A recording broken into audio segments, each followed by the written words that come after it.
So now let's try to understand for of loop. Now if you're coming from a different programming language like Python, PHP, or maybe a different language, we have something known as for each loop that is equivalent of that. Now let's try to understand how that is different. So I'll say const names equals to Iron Man, Batman, and Flash.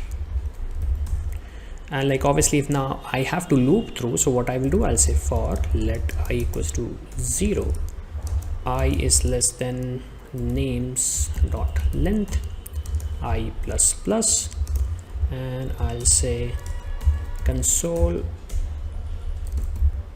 dot log names, and I'll save the file.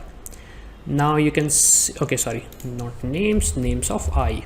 So you can see I'm getting Iron Man, Batman, Flash. Now obviously this does not sound like ECMAScript 6. So what we are going to do, we are going to remove it. I mean, I'm going to comment it, and we're going to do something like this: for name of names, and I'll say console.log name. And obviously no difference because I have no new element in my array. I'll keep it my name, Avinash Seth.